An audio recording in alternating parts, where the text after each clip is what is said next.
The United States has launched an air assault on several sites in Iraq and Syria used by Iran-backed militias. The attacks come in retaliation to the drone strike that killed 3 US service members in Jordan last weekend.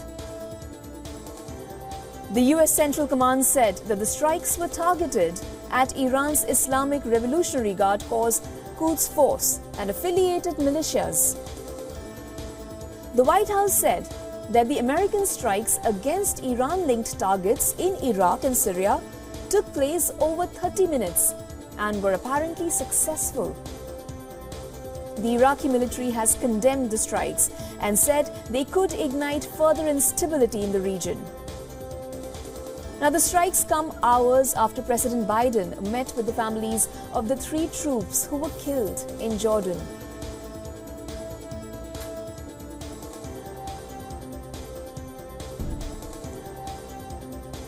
Palestinian militant group Hamas is demanding Israel to release Marwan Barghouti, a man some Palestinians see as their Nelson Mandela, who's also a prime candidate to become their president in the future. Now, Barghouti is the highest profile prisoner held by the Israeli authorities. His freedom is now at stake in the ceasefire negotiations between Hamas and Israel. Hamas leaders demanded on Friday that Israel release Barghouti as part of any deal to end the fighting in Gaza.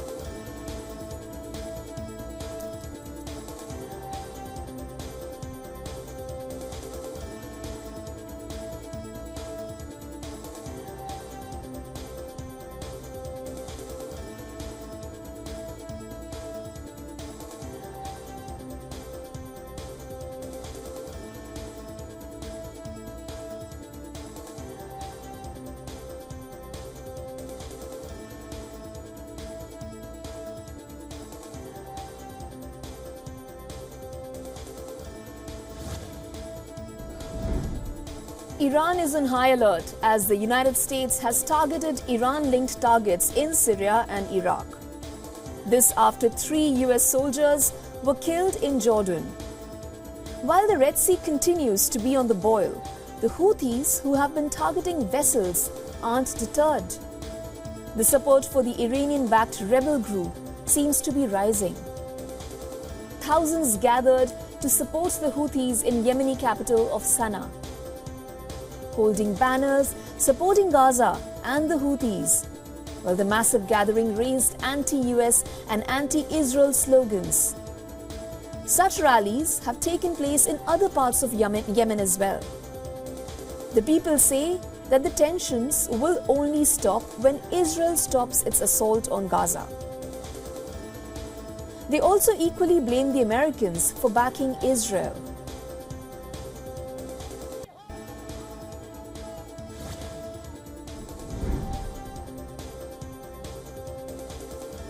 In what seems like a long wait for the Ukrainian President Volodymyr Zelensky, the UN top court has ruled that it will hear parts of Ukraine's case against Russia. Now, the case argues that Moscow has pressed quote-unquote baseless allegations of genocide on Kyiv to justify its February 2022 invasion. However, the ICJ has made it clear it will not address whether or not the Russian invasion violated the 1948 Genocide Convention. The case is rather set to investigate if Ukraine did commit a genocide in eastern Ukraine, an area which the court said falls under its jurisdiction.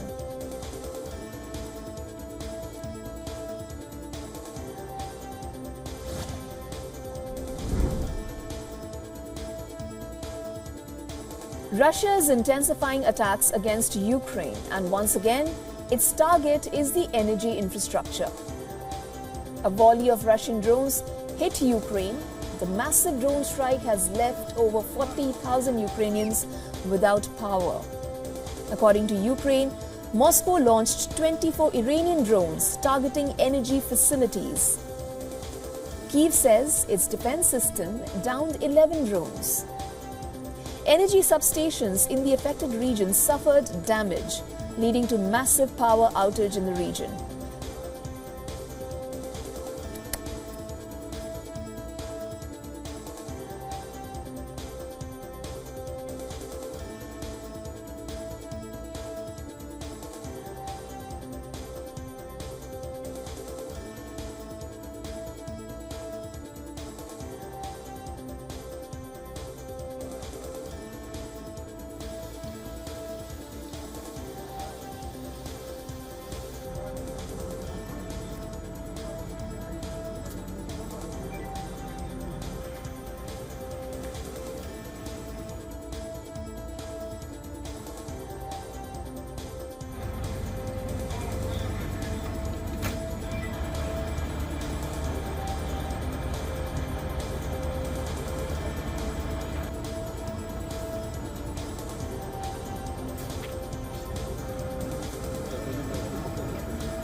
Two mines were also left without power after the Russian attack.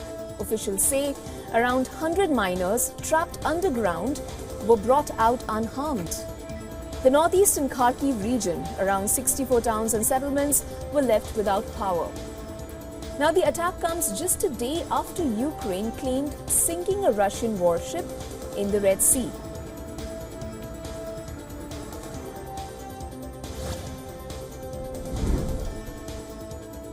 Continuing a fresh streak of weapons testing as Kim Jong-un's regime ramps up what it calls war preparations, North Korea has yet again fired multiple cruise missiles.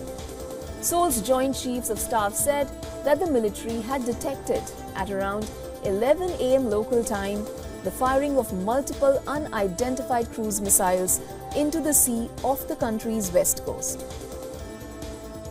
Now, the South Korean military said that it has stepped up surveillance in close coordination with the United States. North Korean state media KCNA said that the launch tested a super large warhead cruise missile and a new type anti-aircraft missile.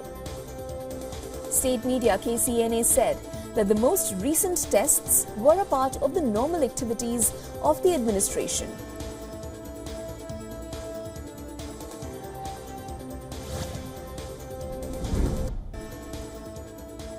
Well, it's the election season in the United States and the Democrats' nomination contests has officially begun in South Carolina. Notably, South Carolina transformed Joe Biden's fortunes in 2020 presidential polls, while Republican candidate and former Governor Nikki Haley struggles in her home state. Now, in the South Carolina primary, US President Biden will appear on the ballot for the first time as the state will launch the race for presidential nominations for the Democratic Party.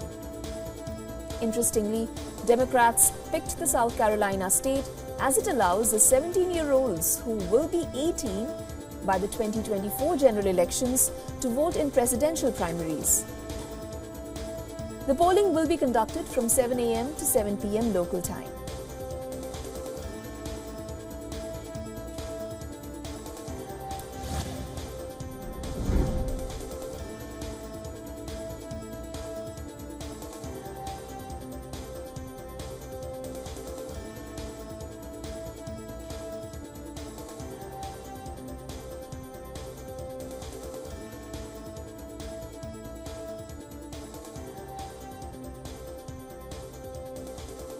Protesters from leftist groups clashed with the police outside Argentina's Congress on Friday. This comes as the Argentine Congress debates on President Javier Milei's economic reform bill. The bill, ranging from economic policy to privatization of state entities, aims to tackle the South American country's worst economic crisis in decades. Milei faces a major challenge to push the bill through, with his coalition only having a minority in both the chambers. If the law is approved in the lower chamber, a debate that will likely extend beyond Wednesday.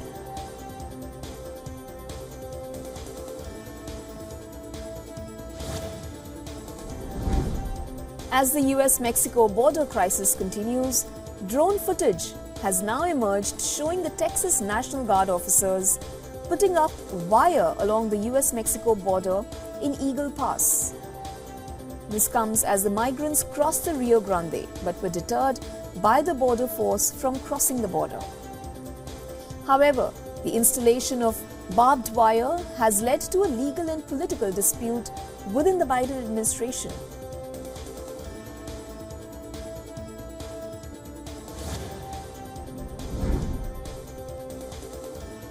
One of Italy's most violent mafia heads has been arrested in France. Marco Raduano escaped from Italy's maximum security prison last year. Raduano is one of Europe's most wanted criminals and has been recaptured in France's Corsica island. Now, the fugitive got away from a heavily secured prison in Italy's Sardinia by scaling down the walls using a bed sheet. The 40-year-old was imprisoned for running and heading the rural Gargano clan, which is an organized crime syndicate. As per the Europol, which is the law-enforcing body of the European Union, Raduano had been serving a 24-year jail term over multiple offences.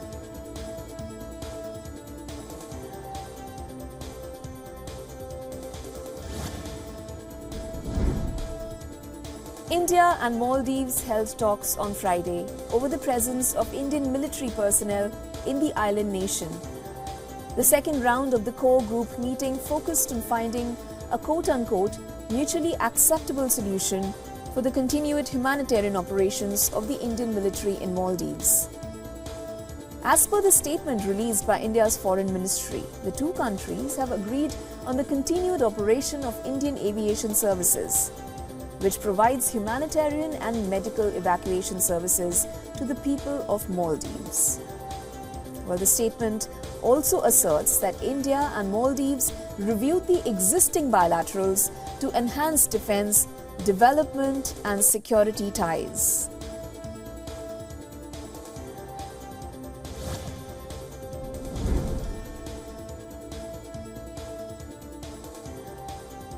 Former Indian Deputy Prime Minister and veteran leader of the BJP, Lal Kishan Advani, will be conferred Bharat Ratna, the highest civilian honour of India. Indian Prime Minister Narendra Modi said, and I quote, "I'm very happy to share that Shri L.K. Advani ji will be conferred the Bharat Ratna. I also spoke to him and congratulated him on being conferred this honour." The Prime Minister further said that his contribution to the development of India is monumental. His is a life that started from working at the grassroots to serving the nation as a Deputy Prime Minister. Veteran BJP leader L.K. Advani said, and I quote, "With utmost humility and gratitude, I accept the Bharat Ratna that has been conferred on me today. It is not only an honour for me as a person, but also for the ideals and principles that I have strove to serve throughout my life to the best of my ability."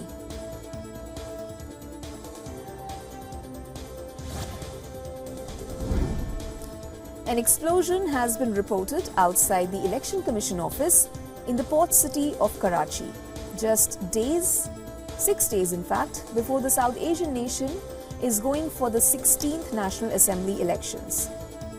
Pakistan's Election Commission took note of the blast incident and requested reports from the senior police officials and the district monitoring officer. According to the senior Karachi police official, no casualty has been reported in the blast. The senior superintendent of police also said that the explosive material was placed in a shopping bag along the wall of the Election Commission office in city's red zone area.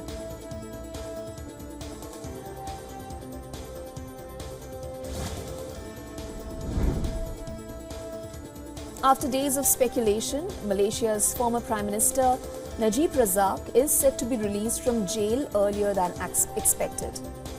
Razak was convicted and sent to jail in 2020 for 12 years over the multi-billion-dollar 1MDB scandal. This comes as the country's pardon board has decided to halve Razak's jail sentence. Moreover, the Pardon Board has also reduced the fines imposed on Razak to $10.6 million from $44.5 million. Malaysia's Pardon Board consists of 5 members appointed by the country's king. The WION was a state-funded strategic company launched by Razak in 2009 to spur economic development in the country.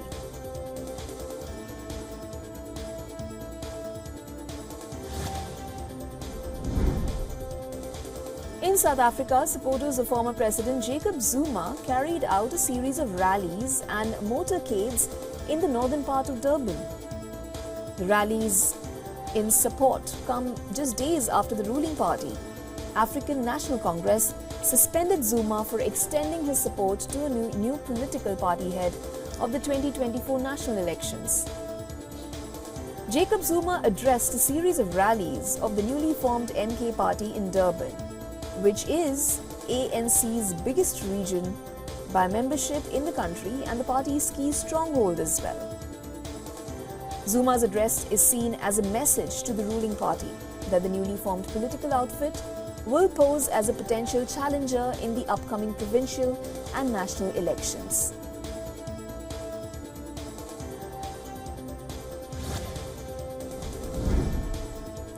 The South American country of Chile is battling massive forest fires. According to Chile's national forestry body, over 7,000 hectares have been burned in Chile's Valparaiso region alone. High temperatures with strong winds have been blamed for fanning the wildfires as firefighters battle to keep the flames away from residential areas. According to local media, at least 10 people have died and over 1,000 homes have been burned due to the flames so far.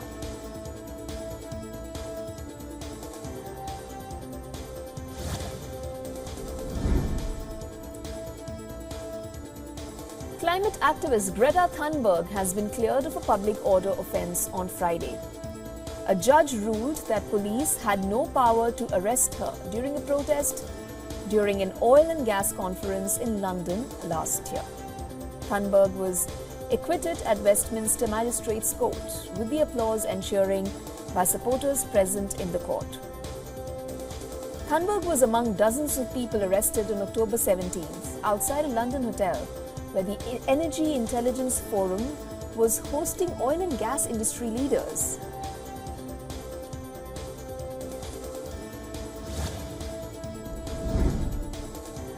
Six individual Air Jordan sneakers worn by Michael Jordan during NBA Finals have been sold for $8 million at a New York auction. As per the auction house Sotheby's, the amount has set a new global record for game-worn sneakers. This became the second highest price achieved for Michael Jordan sports memorabilia. Jordan's 1998 NBA Finals opening game jersey from the famed Last Dance season still holds the first world record for any game-worn sports memorabilia. It fetched over $10 million.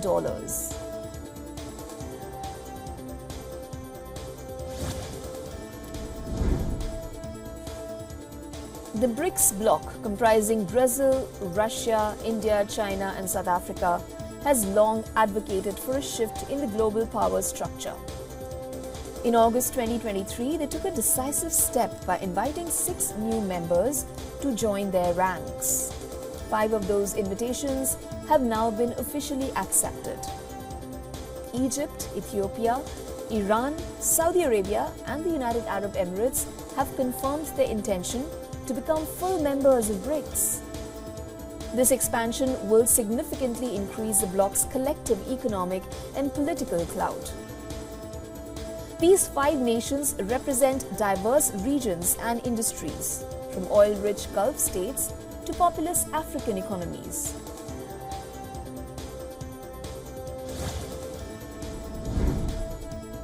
The US has announced significant changes for its visa services. They include a sharp increase in fees for many non-immigrant visa categories, including the H-1B, L-1 and EB-5. The US Citizenship and Immigration Services, or the USC, has announced the updated fees for registration and visa applications. The US Department of Homeland Security disclosed these hikes in a statement. Now, the H-1B, L-1 and EB-5 visas are mainly availed by Indians, and this is the first time since 2016 that their fees have been hiked.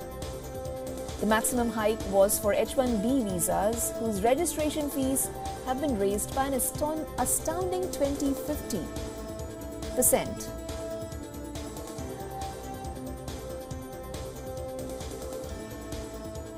Now, as per the reports, the changes will be effective from the 1st of April.